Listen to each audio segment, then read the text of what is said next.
এরাই কি তাহলে দিদির ভোট দেন? যারা এখানে ভোটের সময় এখানে চলে আসে, ওখানে ভোটের টাইমে ওখানে ভোট দিতে চলে যায়। কীভাবে তারা এরকম ইল্লিগালে ঢুকছে একবার নিজে চোখে দেখুন, গাছ শিবড়ে উঠবে। আমরা এসব চিন্তাও করতে পারি না যে এরকম ইল্লিগালি কীভাবে যাওয়া যায়। আর ওরা ওদের এটা আরামসে করে নিচ্ছে। ওদের মনে না কোনো ভয় আছে, না কোনো ডর আছে, না কিছু আছে।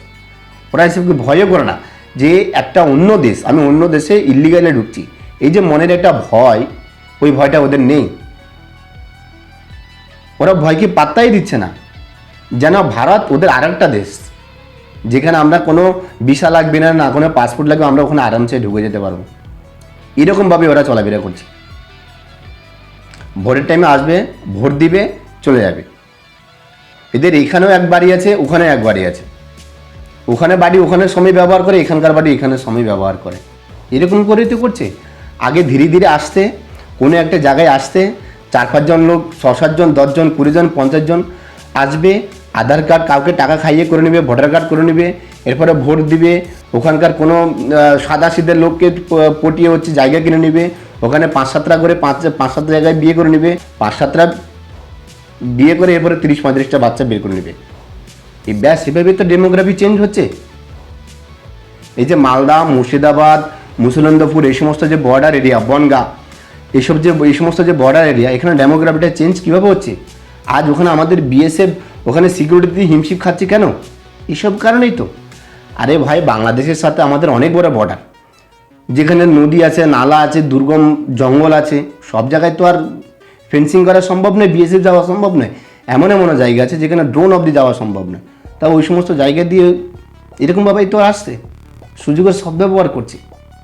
যেখানে ফেন্সিং আছে, ফেন্সিং কেটে ওরা রাস্তা তৈরি করে নিচ্ছে।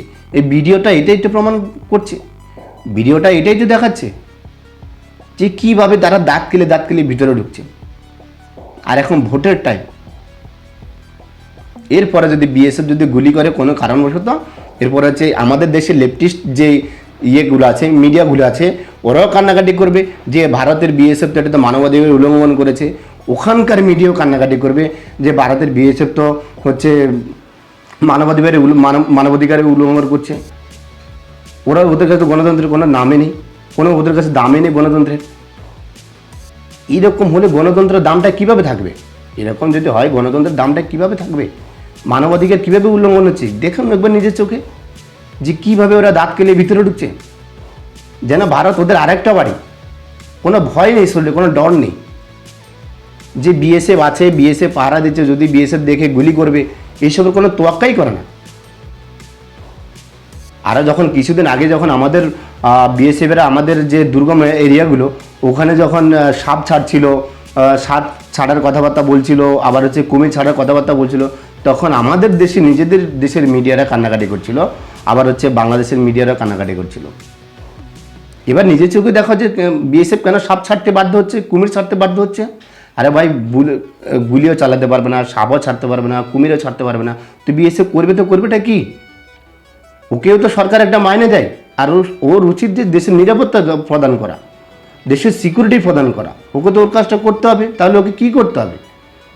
এরকম ইনলিগালি যারা অনুপ্রবেশ করে, ওদেরকে কি পুজো দিয়ে বরণ টরণ করে দেশে হচ্ছে স্বাগত জানাতে হবে? ওকে কি ওই জন্য সরকার স্যালারি দেয়? বিএসএফকে কি সরকার ওই জন্য স্যালারি দেয়? বিএসএফকে তো বিএসএফের কাজ করতে হচ্ছে, এদিক থেকে না ওদিক থেকে, এদিক থেকে না ওদিক থেকে, ওতে কাজ করতে হবে। আরে বাংলাদেশের যে কতিরিক্ত ছেলেগুলি আছে, সার্জিস, আবার হাসনা, তারা যে কতগুলো আছে, দাঁত তেড়া বেগড়া, যে কতগুলো ক্রিয়েশনের মতো চেহারা দেখতে, এরা যে ওখানে বসে বসে বলে যে বিএসএফ আমাদের দেশের ছেলেগুলোকে খামাখা হচ্ছে, গুলি করছে, মারছে, বর্ডারে ওরা একের পর বাংলাদেশকে মৃতদেহ হচ্ছে উপহার দিচ্ছে। আরে এই কীভাবে হচ্ছে? বিএসএফ যখন আয়ত্তের বাইরে চলে যায়, তখন বিএসএফ এইসব করে। আপনি বিএসএফ কি ভারতের থেকে কি বাংলাদেশে গুলি করছে নাকি বাংলাদেশের মিডিলে এসে বাংলাদেশের ভিতরে ঢুকে বাংলাদেশের লোকের উপর হামলা করছে? বিএসএফ নির্দ্বিধায় এসব করতে হচ্ছে, বিএসএফ নির্দ্বিধায় একে বাধ্য হয়ে এসব করতে হচ্ছে। তো তুমি তোমার ছেলেদেরকে সামলাও, তুমি তোমার দেশবাসী নাগরিকদের সামলাও। কেন ব্যাঙের বাচ্চারা এখানে ঢুকে, শুয়ারের বাচ্চাগুলি কেন এখানে ঢুকে? না করতে পারো যে ওখানে ইলিগালি যাবে না, যদি যাওয়ার থাকে তুমি লিগালি যাও। ইলিগালি কেন আসছে? ডেমোগ্রাফি কেন এখানে চেঞ্জ করছে? এখন তো আমাদের দেশে আমাদের রাজ্যে ভোটের টাইম চলছে। কেন আসবে ওরা? কিরকম দাঁত কেলে ভিতরে ঢুকছে। তাদের মনে না কোনো ভয় আছে, না কোনো ডর আছে, কোনো কিচ্ছু নেই।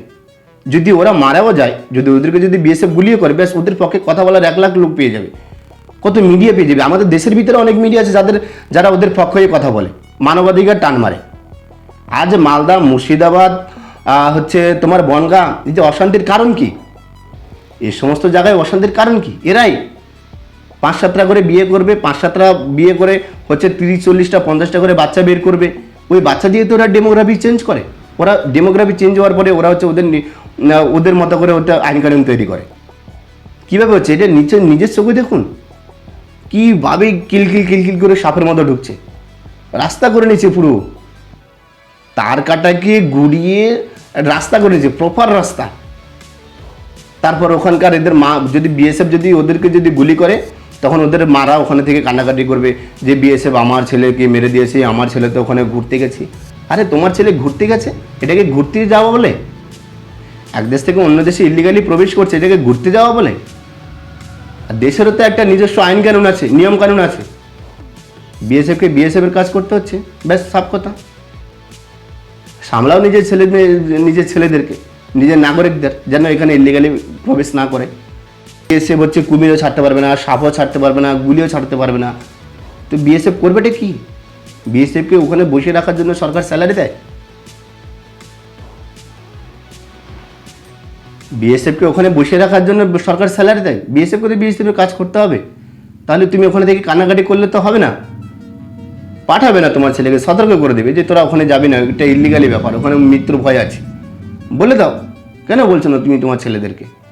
তুমি তোমার দেশের নাগরিকদের কেন বলে দিচ্ছ না যে ওখানে যাস না, এটা ইলিগাল, এটা অপরাধ? বলে দাও, নাগরিকদের সতর্ক করে দাও। তাহলে বিএসএফ থোড়িটা ওখানে গিয়ে ভারতের দিকে, বাংলাদেশের দিকে গুলি করবে। সর্বশেষ আমার বিএসএফের কাছে রিকোয়েস্ট যে এই ভিডিওটি ভালো করে চেকিং করুন, যেটা কোন জেলার ভিডিও, কোথায় কোথায় হতে পারে, আর এটা কোথায় কোথায় আছে। এরকম যে ব্যাঙের বাচ্চাগুলো প্রবেশ করছে, এটা কোথায় কোথায় হতে পারে, ও সমস্ত এরিয়া ভালো করে চেক করুন। চেক করে আপনার যেটা উচিত হয়, বিএসএফের যেটা উচিত হয়, বিএসএফ ওই সমস্ত পদক্ষেপ নেওয়ার অবশ্যই বিএসএফের রাইটস আছে। তো বন্ধুরা, এই ভিডিওতে এটুকু, দেখা হবে পরের ভিডিওতে। ধন্যবাদ।